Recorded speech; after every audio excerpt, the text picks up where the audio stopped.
इस कहानी की शुरुआत में मुकेश की बीवी नीता कहती है कि तुम्हारी बहन आई हुई है राधिका। तब मुकेश कहता है कि मेरी बहन। तब राधिका उसके गले लगती है और कहती है कि भैया आप तो मुझे भूल ही गए क्या, मैं आपको मुझे भूलने नहीं दूंगी। तब मुकेश राधिका के पास जाता है तो राधिका का उसका पुराना जो रिश्ता होता है वो याद आ जाता है, क्योंकि राधिका और मुकेश दोनों लवर थे, दोनों गर्लफ्रेंड बॉयफ्रेंड थे।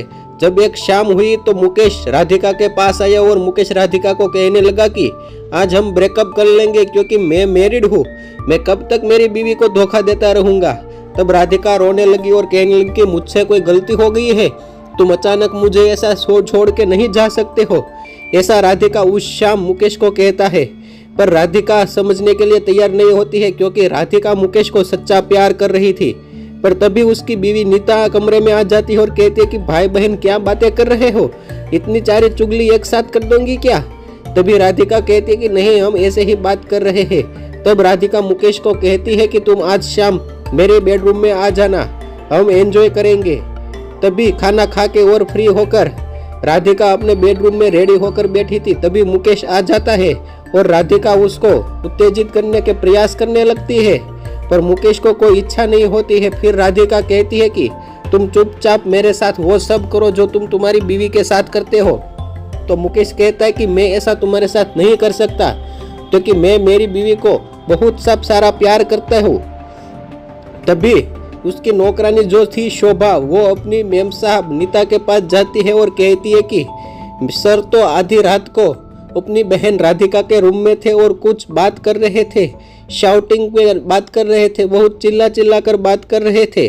तो नीता ने पूछा कि तुमने वो सारी बातें सुनी। तो उसकी नौकरानी शोभा ने कहा कि नहीं मैम, मैंने कोई बात तो नहीं सुनी, पर वो दोनों कमरे में एक साथ कुछ बातें कर रहे थे। तभी राधिका और नीता एक साथ हॉल में बैठते हैं और कहते हैं कि तो नीता तभी उसे पूछ लेती है कि कल शाम तुम्हारे भैया तुम्हारे कमरे में आए थे। तो राधिका कहते कि नहीं भाभी, मेरे कमरे में तो कोई भी नहीं आया था। तभी उस शाम राधिका सो जाती है और नीता अपने पति मुकेश को पूछती है कि तुम कल शाम जागे थे क्या, तुमने तुम्हारी बहन के कमरे में गई थे। तभी दूसरे सुबह जब वो नेकलेस था वो राधिका को बहुत पसंद आ जाता है। वो कहते कि भाभी आपका नेकलेस तो बहुत अच्छा है। तभी नीता कहती है कि तुम्हारे भैया तो मुझे ऐसे सारे गिफ्ट देते ही रहते हैं। ऐसा कहकर उसने वो नेकलेस राधिका को पहना दिया। राधिका कहने लगी कि अरे भाभी ये तो आपका है। तो नीता ने कहा कि कोई बात नहीं, ये मैं रख लेती हूँ। तभी उसी शाम राधिका अपने भैया के कमरे में टीवी देख रही थी। तो उसने पूछा कि तुम यहाँ पर क्या कर रहे हो, तुम मेरे कमरे में मेरे बेडरूम में क्या कर रही हो। तभी उसने कहा कि तुम्हारी बीवी अपने मामा के घर पर गई है तो मैं अकेली हूँ। तभी उसके पति ने उसे वहाँ से बाहर निकालने की कोशिश की और कहा कि तुमसे जो हो जाए वो कर लो, तुम यहाँ से निकलो, मेरी सारी सच्चाई भले मेरी पत्नी को पता चल जाए पर तुम यहाँ पर नहीं रह सकती।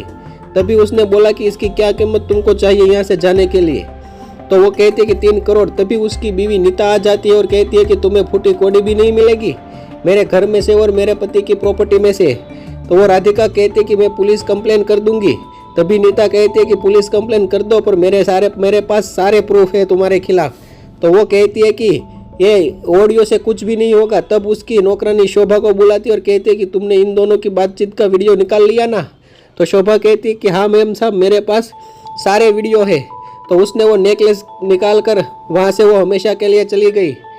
जब मुकेश अपनी बीवी से माफ़ी मांगने के लिए जाता है कि मुझे माफ़ कर दो, मुझसे गलती हो गई है, तो नीता कहती है कि मुझे तो आप पर शर्म आ रही है, आपसे यह उम्मीद नहीं थी मुझसे, आपको ऐसा नहीं करना चाहिए था। मैं जल्दबाजी में कोई निर्णय नहीं लूँगी क्योंकि मेरे बच्चों का भी सवाल है। पर आप एक बात याद रखिएगा कि आप मेरे साथ अब हम एक कभी नहीं हो सकते हो, आप मेरे पास कभी मत आना जब तक मैं सच्चाई का